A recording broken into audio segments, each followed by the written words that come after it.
E essa ideia de nós conversarmos num assunto que ele aparentemente é um pouco denso, aparentemente é um pouco pesado, que é oncogênese, né? Eu fiz questão de botar esse nome complicado assim, mas o que nós vamos enfocar, né? Quando a gente fala de oncogênese, nós estamos falando do desenvolvimento do mecanismo de crescimento, surgimento, como é que o tumor aparece na boca.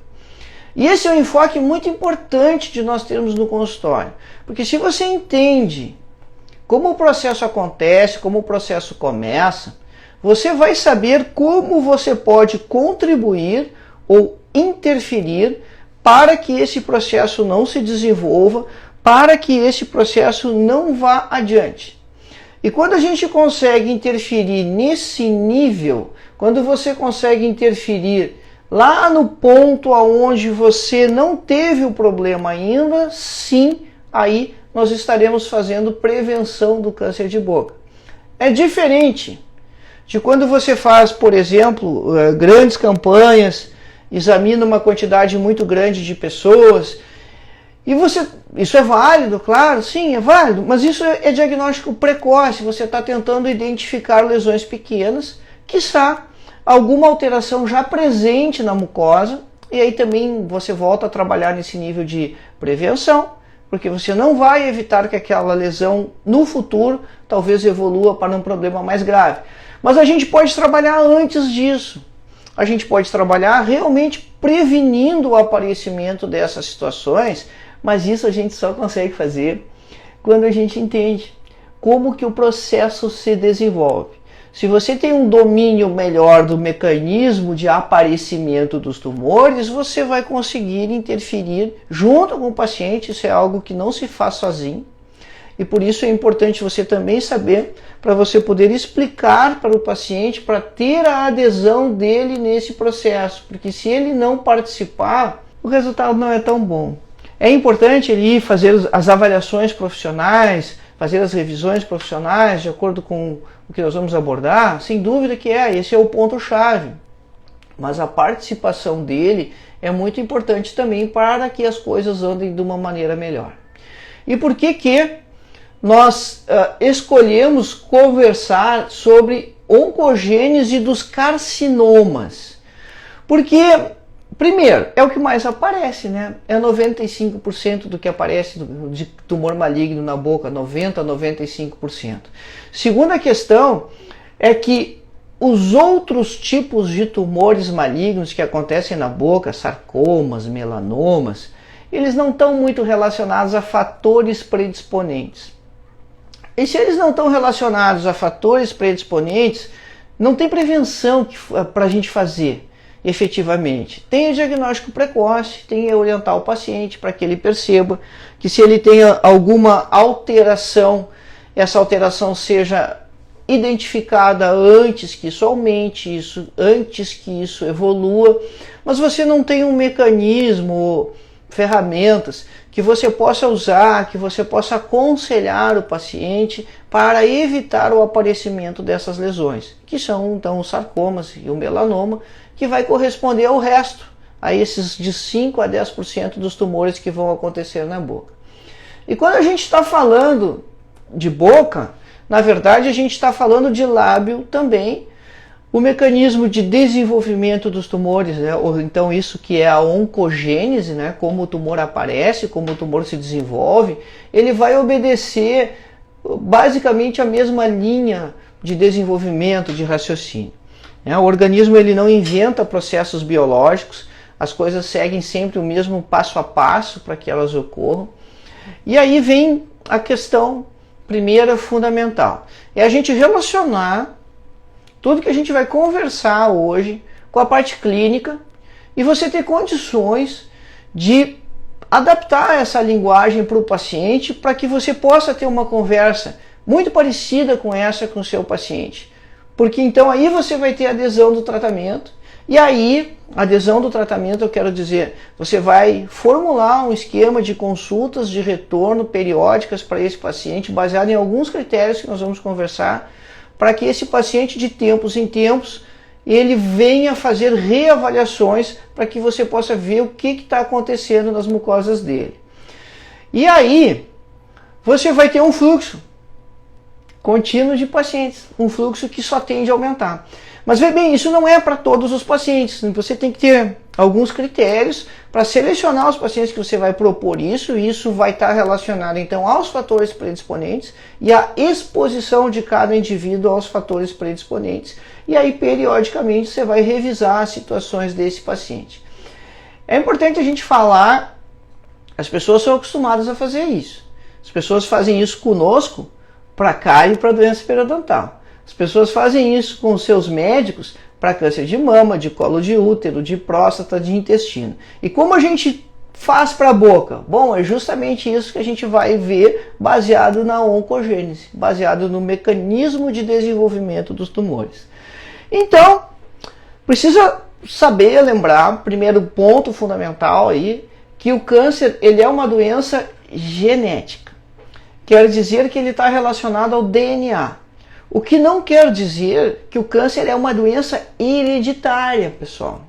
Ele pode ser uma doença hereditária, mas não necessariamente. Mas ele sempre vai ser uma doença genética. Isso quer dizer que você precisa mexer na estrutura do DNA, na estrutura molecular. Quando você tem alterações no DNA, você vai ter uma célula que vai ser diferente. Por quê? Bom, acontece que o DNA, na verdade, assim, ele é um grande livro de receitas. Tudo que você precisa fabricar dentro do organismo, ou tudo que o organismo precisa fabricar dentro dele, está escrito no DNA. Então ele quer fazer um hormônio qualquer, alguma coisa lá, ele vai lá no DNA, pega lá a partezinha da receita, o RNA copia, o RNA então é o transcritor, né?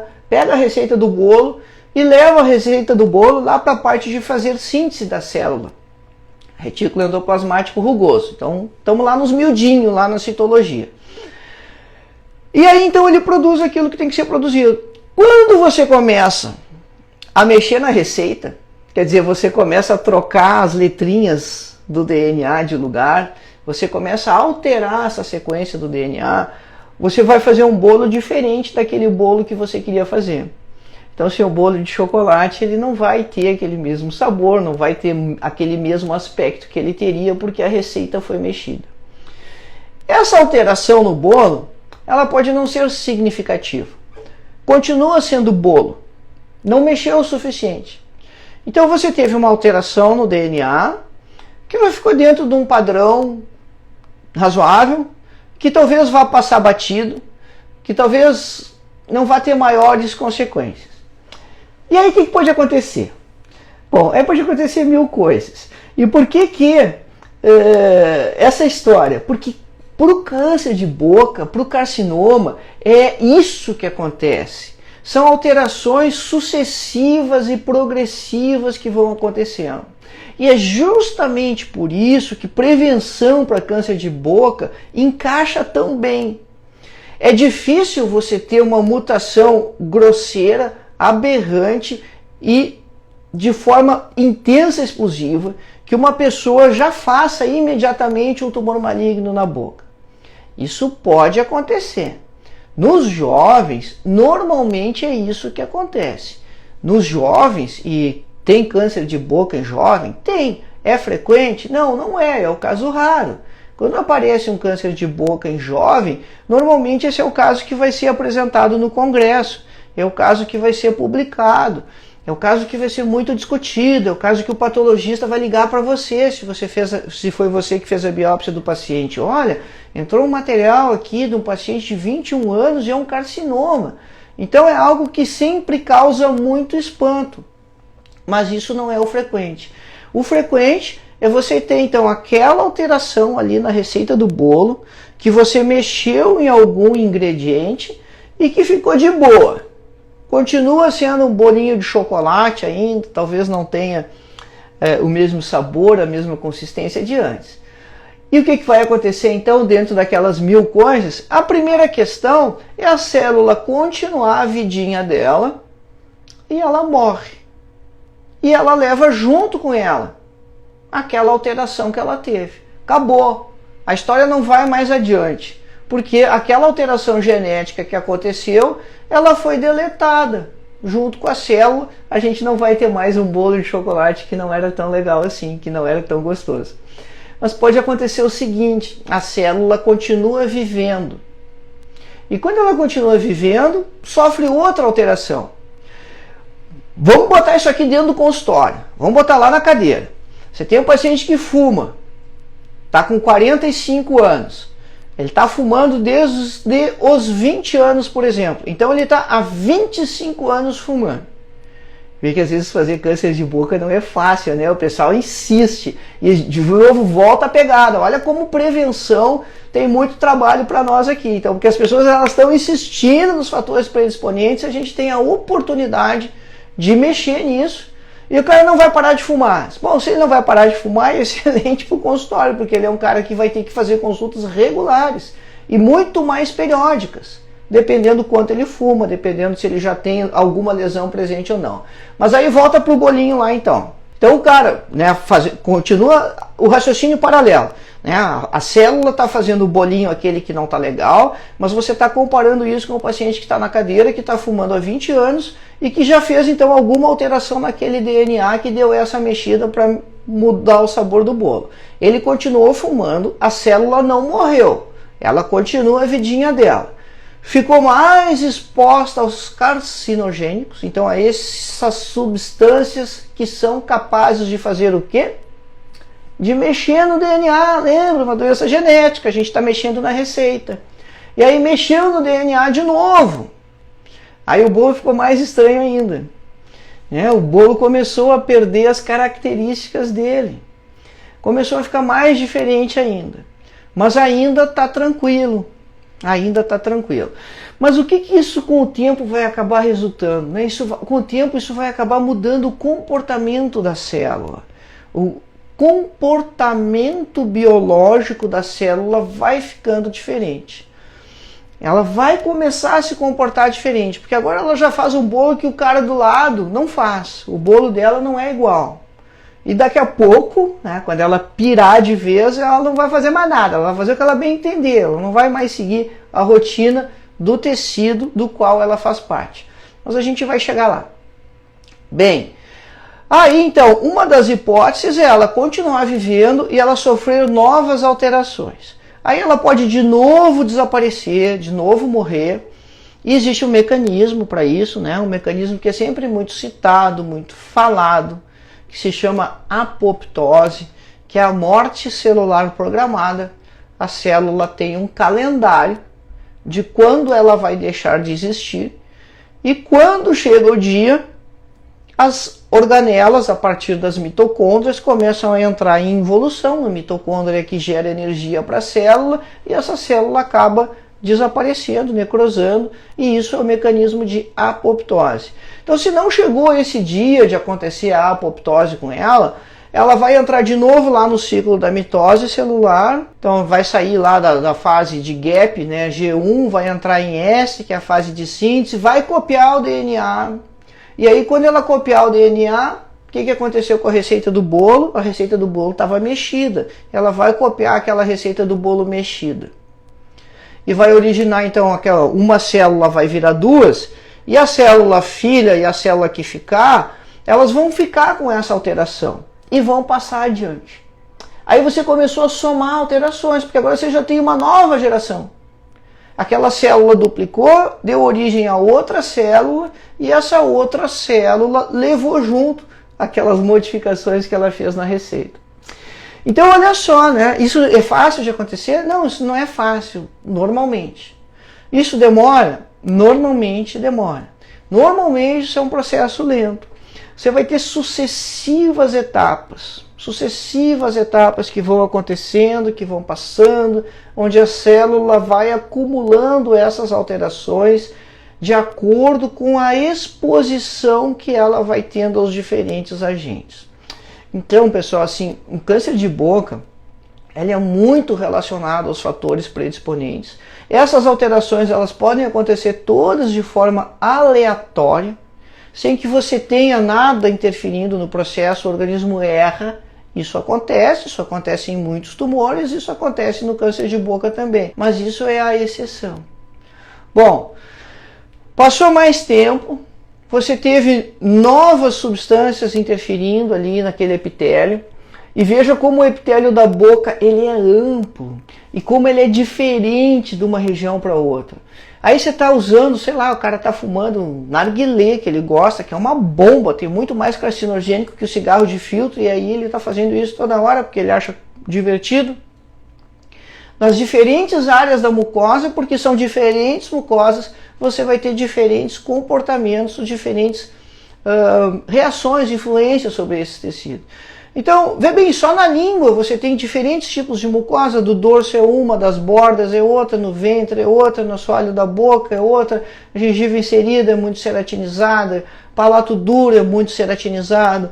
Aí são regiões que você vai ver menos o câncer de boca, justamente porque essa camada de ceratina vai oferecer uma boa proteção. Você tem o palato mole, que é mais sensível, a língua é a campeã, questão de concurso, ela sempre cai no concurso público. Qual é a principal localização do câncer de boca? Onde é a maior prevalência do câncer de boca? A resposta é língua. Então, se vocês forem fazer algum concurso e cair, não pensa. Fecha os olhos e responde na língua, porque a língua é a resposta certa. Mas vê bem, aí esse indivíduo continua vivendo, continua tendo mais exposições, até que ele acaba tendo uma célula absolutamente diferente das outras. Aí já não é mais uma questão de mexer na receita de bolo. Agora ela não faz mais bolo, porque ela não está nem aí. Se o resto das células do entorno dela tem um determinado padrão de comportamento, ela não tem mais. Então no epitélio isso é muito louco, assim, porque o epitélio é uma estrutura muito simples, né? O epitélio ele faz ceratina. Tá, tem epitélios especializados e tal, mas a gente está falando do epitélio de revestimento da boca, porque é esse que vai originar os carcinomas, né? Aí esse epitélio faz ceratina, essa é a história da vida dele. E à medida que a celulinha vai subindo lá nas camadas, ela vai se impregnando dessa ceratina. Se ela está numa área de epitélio ceratinizado, porque se ela está numa área que não é de epitélio ceratinizado, nem isso ela vai fazer. Ela vai só subir nas camadinhas lá e vai descamar. Tem a parada lá da camada basal, que é onde acontecem as mitoses. Então, vê bem, você não pode ou não adianta você ter influência desses agentes carcinogênicos na superfície, nas células da camada superficial, camada intermediária, porque essas não reproduzem mais. Você precisa ter isso acontecendo lá na célula da camada basal, porque lá que é o compartimento mãe do epitélio. E é justamente por isso que quem está ceratinizado está mais protegido, que aí o carcinógeno, o agente esse capaz de chacoalhar o DNA, ele não vai chegar lá na camada basal. Ou vai chegar com mais dificuldade, né? Vai ser mais difícil. Bom, aconteceu isso tudo, a célula está pirada, está diferente das outras, você tem uma célula, uma célula tumoral. Então, eu posso dizer que um tumor maligno na boca, ele tem origem numa única célula, ou que sofreu tanta influência desses agentes carcinogênicos, ou que escapou dos mecanismos de controle, porque tem vários, um deles é a apoptose, que a gente já citou. Sim, é justamente isso. Basta que uma única célula sofra as alterações necessárias e escape dos mecanismos de controle. E os mecanismos de controle, eles são muito importantes. E também, assim, é um caminho muito grande da gente trabalhar, porque o principal mecanismo de controle, os principais, eles são muito relacionados ao sistema imunológico. Então, tudo que sofre interferência ou interfere no sistema imunológico pode contribuir para que um tumor maligno apareça. Nós vamos trabalhar melhor essa ideia. Volta lá no raciocínio da celulinha, que então ela ficou diferente. Aí aquela célula, então, que já é uma célula tumoral, já é uma célula cancerígena, ela vai duplicar e você vai ter duas. Tudo isso que a gente descreveu até agora é o que aparece classicamente nos livros, descrito como iniciação celular. Então tudo isso, todo esse papo que rolou até aqui, a gente está falando da iniciação celular. É você dar o gatilho. E dar o gatilho passa por todos esses processos e aí passa pelo processo dela escapar da vigilância imunológica. Por quê? Lembra que eu falei que ela estava mexendo na receita do bolo, que ela estava mexendo no DNA, e daqui a pouco nessa mexida, nessa alteração das estruturas da sequência, ela vai produzir uma proteína diferente. Se ela produz uma proteína diferente que não é conhecida pelo corpo, ela ativou o sistema imune. E o que o sistema imune vai fazer com ela? Bomba, né? Vai detonar com ela, porque é uma proteína que não é própria do corpo, ele vai acabar com essa célula. Isso acontece raramente? Não, gente, isso acontece todos os dias. Com todos nós, não se apavorem, mas é isso mesmo. Diariamente, nós fizemos células com alterações. E aí, assim, ó, a alteração, essa mexida, ela pode não ser tão suave assim, né? O cara pode ter mexido tanto na receita do bolo, ela fez uma alteração tão bizarra que ela não consegue viver.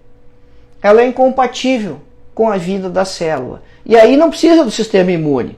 Ela é biologicamente inviável, aquela alteração foi tão grosseira que acabou, a célula deixou de existir. Mas vamos ver que está indo lá devagarinho, fazendo as alterações progressivas, né? E aí ela fez uma alteração que mexeu na proteína que agora não tem no corpo e o sistema imunológico identifica ela e o sistema imunológico acaba com ela. Raciocínio natural, né? Qual é a doença que mais afeta o sistema imunológico que pode ser transmitida? É a AIDS, o HIV. Então as pessoas portadoras do HIV, as pessoas que estão sofrendo de AIDS, elas têm um risco maior de ter tumor maligno? Sim. Inclusive carcinoma espinocelular, inclusive o câncer de boca. Por quê? Por causa dessa vigilância imunológica. Então isso é uma prova assim cabal, né? Da importância que o sistema imunológico tem para que nós não desenvolvamos células malignas. Porque todos os dias estão acontecendo esses erros. E olha só, cara, assim, ó, o negócio de copiar DNA, porque isso acontece toda hora, é um negócio muito preciso, assim, o organismo é muito cuidadoso, assim, tem um monte de enzima envolvida nisso aí, tem um monte de enzima envolvida para fazer a revisão do que foi copiado, para ver se copiou direitinho, e mesmo assim acontece, mesmo assim dá erro, mesmo assim as coisas saem erradas. Então, apesar de tudo isso, depois vem a vigilância imunológica patrulhando o que está rodando dentro do corpo. E aí, nessa patrulha aí do que está acontecendo, o que não tiver legal, o sistema imunológico vai detonar, vai acabar, e aí encerrou a história. Mas se passou adiante, vai acontecer de que então a gente vai ter a célula originando o tumor maligno, porque passou de toda essa história que a gente disse que era iniciação, aí você tem a promoção, e o próximo passo é a manifestação. Aquela uma virou duas, as duas viraram 4, e essa parada vai em PG, 8. Então, uma única celulinha que escapou desse mecanismo de vigilância, uma única que escapou lá da apoptose, aquele calendário que a gente comentou, é capaz de formar um tumor. E depois, então, vem a fase de infiltração. Quem são os famosos nessa história, né? Tem uma galera aí que sempre aparece. E antes da gente começar a elencar como a gente pode fazer isso com os pacientes, eu gostaria de citar essa galera que sempre aparece aí, famosa na jogada, que é importante a gente saber isso também, os pacientes veem essas coisas no Google, perguntam, né? O primeiro famoso, a P53. O que é a P53? Por que chama P53? Da onde saiu essa jogada? Cara, a P53 é uma proteína que o peso molecular dela é de 53 mil. Não sei o que, mas é o peso dela. Por isso que ela chama P53, porque o peso dela é de 53 mil unidades. Ela é sintetizada a partir de um gene, então tem um gene que codifica, e ela está relacionada à apoptose. Então o problema não é que você tenha a P53, não, isso é excelente. O problema é quando você perde a P53, que você perde o mecanismo de controle da apoptose. E aí aquela célula que era para morrer, e levar com ela as esquisitices dela, ela não vai morrer, ela vai continuar vivendo, vai somar mais esquisitices ainda, e vai passar adiante as esquisitices. Então olha só, como por exemplo no caso do tabagista, você não sabe qual é o grau de esquisitice da célula dele, você precisa estar de olho nesse cara o tempo todo. Como que o ginecologista faz com a mulher por câncer de colo de útero? Para saber o grau de esquisitice da célula, faz Papa Nicolau, faz citologia esfoliativa, só que olha só, o colo de útero é uma área anatômica bem pequena, que você só tem um tipo de mucosa, por isso que dá certo. Ah, dá para fazer Papa Nicolau para bocas? Dá, mas você não consegue ser confiável. Você não consegue ser confiável porque você tem, como nós já citamos, muitas mucosas diferentes. É muito grande a superfície de mucosa toda que reveste a boca, todas as estruturas da boca. Cara, e se você pega do lugar errado, lá tá tudo bem, e as alterações, essas esquisitices que a gente comentou, elas estão se somando em outro lugar, e não tem como você antecipar ou prever isso da mesma maneira que você teria para o colo do útero, né? Existem outros exames que estão sendo pesquisados com fluorescência direta, né? Você passa um corante na mucosa, bota um óculos legalzão lá, futurista, para olhar se você consegue identificar alguma área que sugira alteração, mas tudo isso ainda não tem uma aplicação clínica efetiva e confiável, que a gente possa aplicar isso no consultório com os pacientes, né? Tudo isso ainda é pesquisa e citologia esfoliativa não é confiável para você fazer essa prevenção, né? Tentar medir esse momento aí do grau de esquisitice da célula. Então, a P53 ela está relacionada à apoptose. Outra história que sempre aparece é a apoptose, que a gente já citou. Aí tem outro negócio que também seguido aparece citado, que é a história dos telômeros e da telomerase. Isso também tem a ver com a divisão celular, né? A célula ela tem programada lá nos cromossomos quantas vezes ele vai poder ser copiado. Então essa ponta do cromossomo é o telômero. E aí tem uma enzima que cada vez que você faz uma duplicação desse cromossomo, ela vai lá e corta um pedacinho. Essa enzima é a telomerase. O que acontece? Bom, quando você tira um pedacinho, vai chegar a um ponto que não tem mais, né? Chegou no limite lá e aquele cromossomo não vai ser mais copiado. Se você perder a telomerase, você perdeu a tesoura que fazia o corte lá do cromossomo. E aí, cara, ele vai continuar sendo copiado. E aí tem uma outra questão que são os proto-oncogenes, que são genes que controlam o crescimento e a diferenciação celular normais. Se você alterar os proto-oncogenes, eles viram oncogenes, que é outro termo da moda. Ah, oncogenes. Bom, cara, proto-oncogene todo mundo tem, e é bom que tenha. O problema é quando os proto-oncogenes sofrem mutação, e aí você vai perder a regulação do crescimento normal, e quando você perde a regulação, você de novo vai passando as esquisitices que vão acontecendo com a célula. E aí tem a galera que faz o contrário, que cuida que está estranho. Esses são genes de supressão tumoral. Se perde o controle dos genes que faz a supressão, e na verdade eles não fazem supressão tumoral, eles fazem a supressão dos tecidos normais, para que os órgãos não cresçam demais, por exemplo, você de novo pode acabar tendo um tumor. Olha só, pessoal, para que eu estou dizendo tudo isso? Estou dizendo tudo isso para você perceber que a maioria dos problemas acontece quando você perde as coisas. Você perde o controle da P53, você perde os proto-oncogenes, você perde os genes de supressão tumoral. E você perde a vigilância imunológica. Quando esses lances aí que fazem o controle de qualidade, eles falham, aí que o tumor vai acabar se desenvolvendo. O que a gente vai fazer com os pacientes? A gente vai tentar surpreender essa questão, né, da perda do controle de qualidade o mais breve possível, mas fundamentalmente você precisa ensinar algumas coisas para o seu paciente para que ele colabore na prevenção do câncer. Não adianta você dizer para o tabagista que ele tem que parar de fumar, ele sabe disso. Está toda hora na televisão, está escrito na carteira de cigarro que ele tem que parar de fumar. Mas se ele não consegue parar de fumar, o que você vai fazer? Ele não consegue parar de fumar, azar é dele. Não, não é azar é dele. Você pode propor um esquema então de acompanhamento, já que ele fuma daquela forma enlouquecida ou não, né? Não importa, porque isso é outro ponto. O cara fuma enlouquecidamente, fuma 60 cigarros por dia, né? 3 carteiras. Ou se ele fuma 5 cigarros por dia, ou se ele fuma 10 cigarros por dia, nós não temos uma maneira de avaliar se essa quantidade é muito ou ela é pouca para cada indivíduo. Porque as pessoas vão ter esses mecanismos todos de controle que nós citamos, funcionando mais ou menos, e a gente não sabe.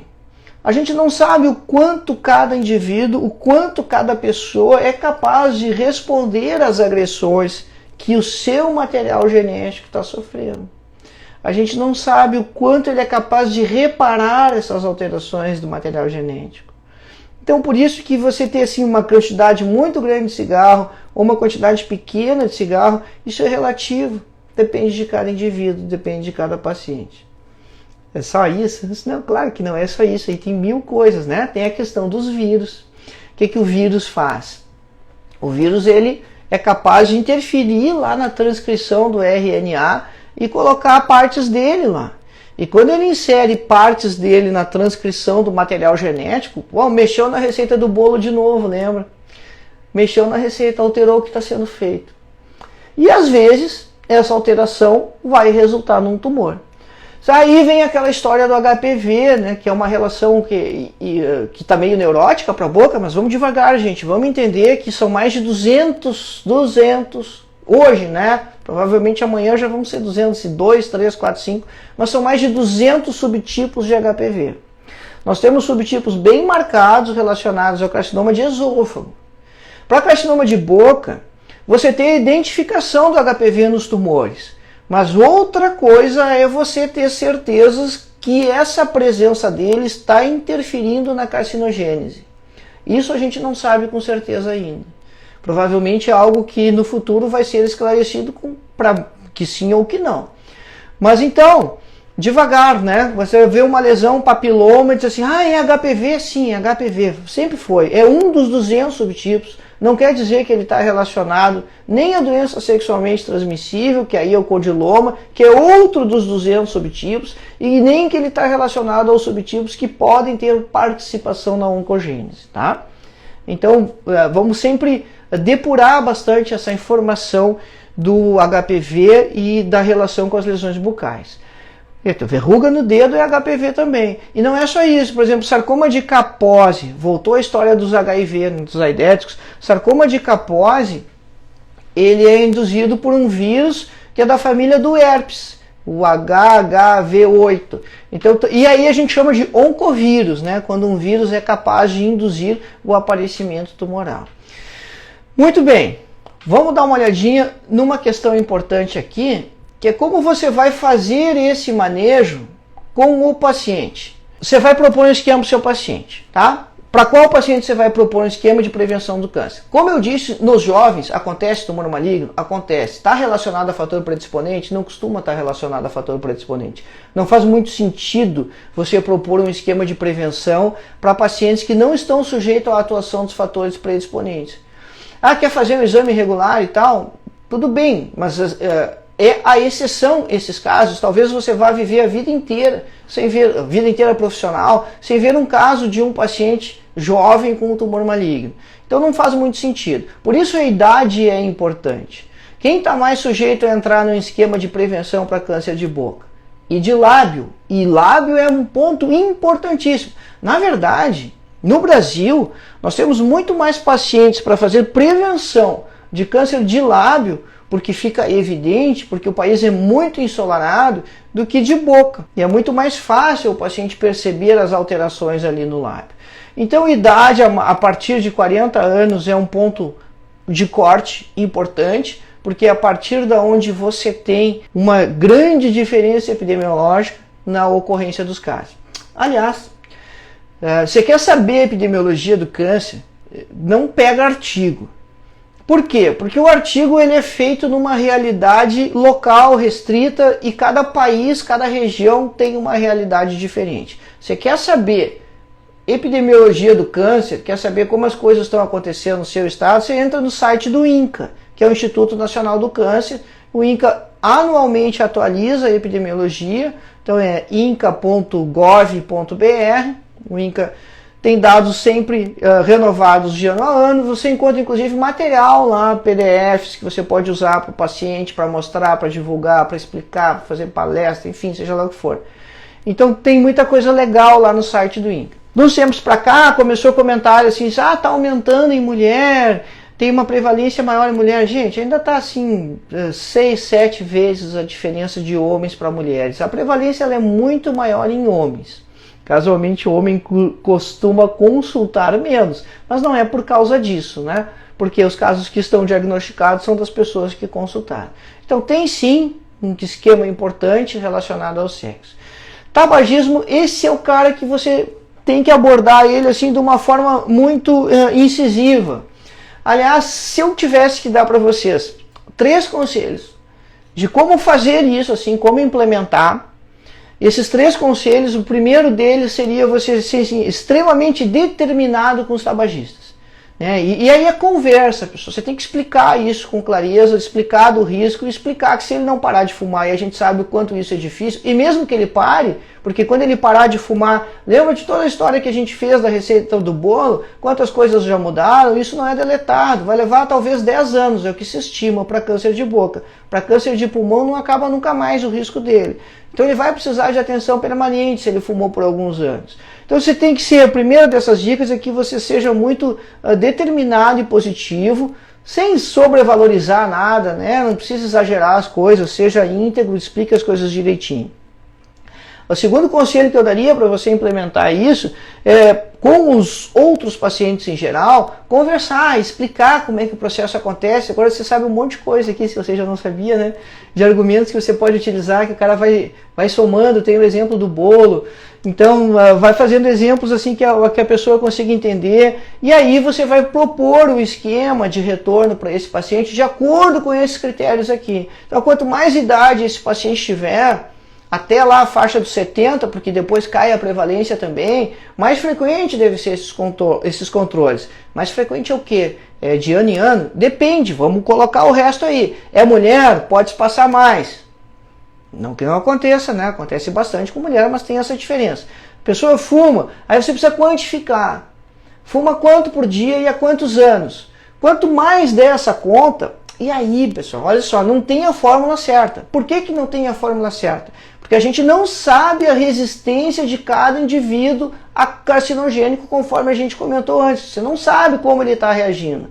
Então, mas é óbvio, que quanto mais quantidade ele fumar, maior vai ser o risco. Então você tem que considerar isso. Então talvez aquele que está fumando muito, que é homem, que está na faixa dos 50, está fumando desde os 15, esse cara precisa ser visto a cada 6 meses. Associou com álcool.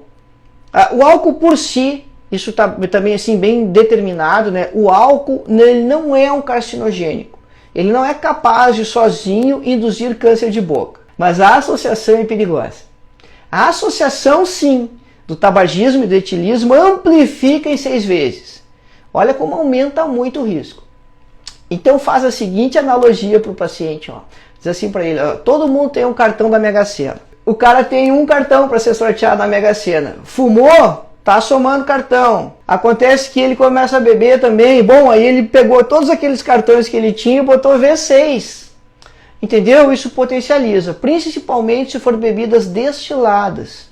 Álcool, cachaça, álcool, claro, cachaça, uísque, tequila, gin, aquelas coisas que você para antes de engolir, Você bota na boca o golinho ali, dá aquela paradinha, aí quando dá aquela paradinha, aquilo solubiliza o epitélio do assoalho bucal, e aí então expõe ou torna mais fácil a ação dos outros agentes carcinogênicos ali. Doenças associadas, a gente já comentou do HIV.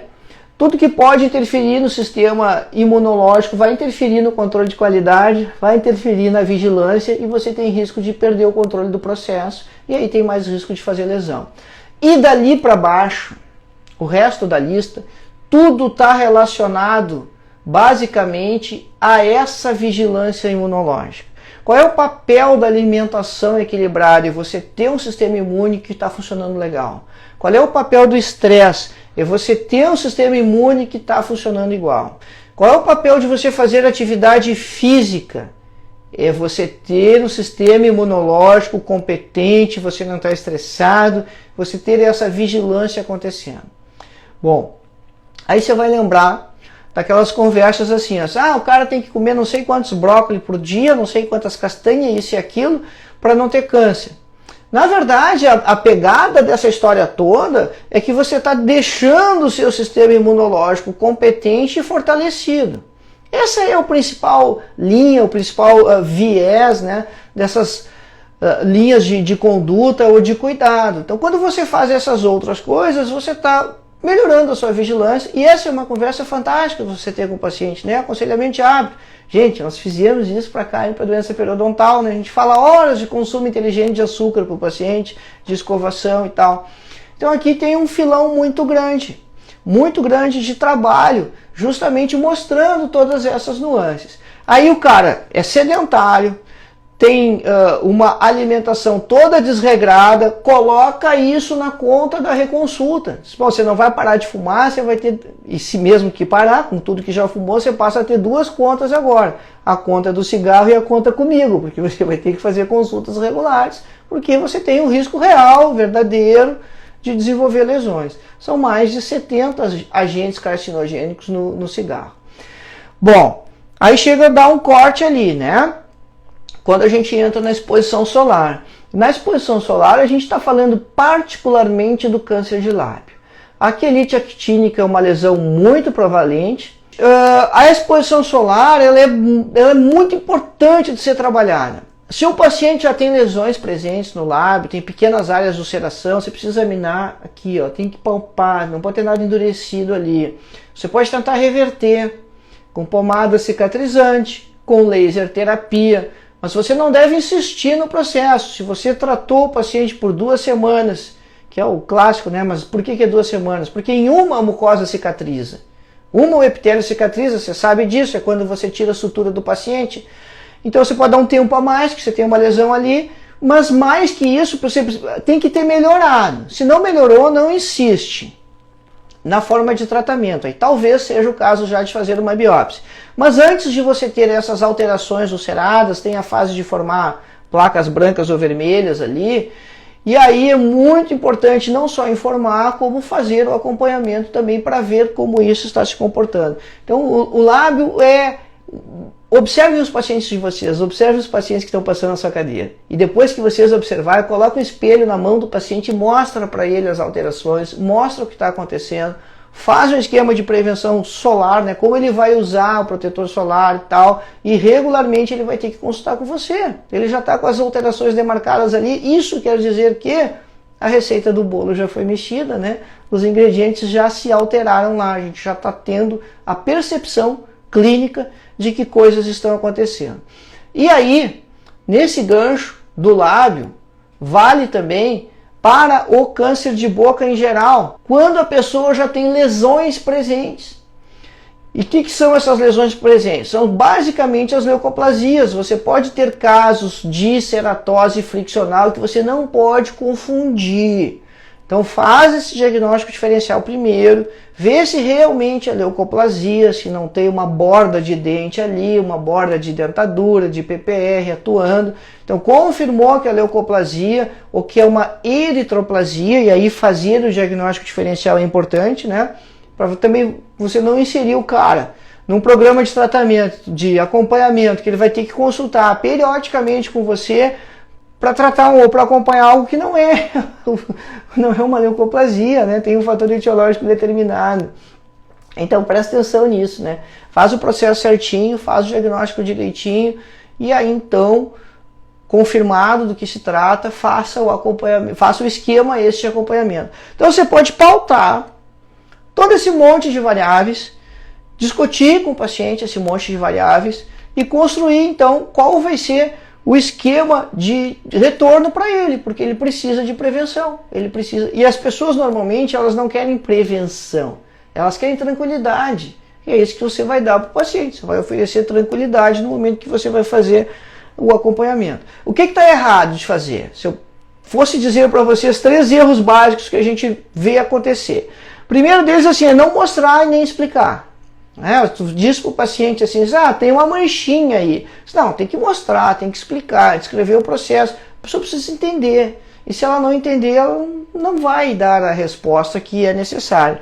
Outro é a gente ser indiferente nas lesões, né? A gente olha ali, está preocupado com o clareamento que está fazendo, com o implante que vai colocar, e a gente vê que tem alguma coisinha, e a gente avalia aqui, não fala nada e tal, deixa lá. Não, a gente não pode ser indiferente. A gente tem que valorizar as alterações que aparecem, tem que trabalhar o diagnóstico, tem que mostrar para o paciente, tem que investir nisso, né? E a outra questão é você não perceber essa oportunidade, né? Você viu, valorizou, mostrou, mandou o paciente voltar no ano que vem, né? Quando tem um monte de coisa para ser feita e para ser acompanhada. Então também é importante você perceber a oportunidade de trabalho que isso representa e de atendimento desses pacientes.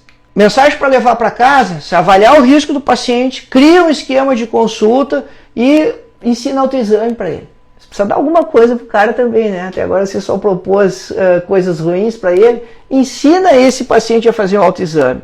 Por quê? Porque ele vai saber como se cuidar, e além dele saber como se cuidar, você precisa ensinar alguma coisa para o cara, né? Então, ensina o paciente a fazer autoexame. Porque ele vai participar do processo, ele vai aprender a reconhecer as estruturas, e ele vai ficar feliz que você ensinou alguma coisa para ele. Isso é simples. Um espelho fixo na parede com boa iluminação ensina ele a tirar a língua para fora, olhar uma borda, olhar outra, né? Pegar a língua, afastar as bochechas, e ele participa desse processo. E quando ele vier para as próximas consultas de retorno, essa é a primeira pergunta que você vai fazer para ele. E aí, você está se examinando? Você notou alguma coisa diferente? E olha só esses casos, né? Um paciente que tem uma língua naquela situação ali, tão marcada do tabagismo, como nesse caso aqui, esse é um paciente que obrigatoriamente precisa de acompanhamento profissional, porque está evidente que ele está muito exposto.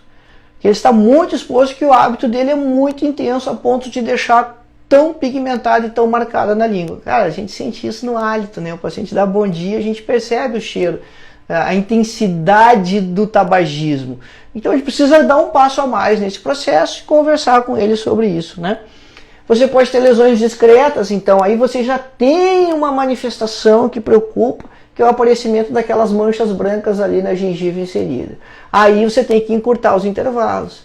Posso remover tudo aquilo ali, fazer uma cirurgia, uma biópsia, tirar toda a leucoplasia? Pode, mas você não elimina o risco do câncer, porque se continuar fumando, ou mesmo você não sabe o grau de alteração do resto da mucosa. Então é uma solução remover tudo? Não, não é uma solução.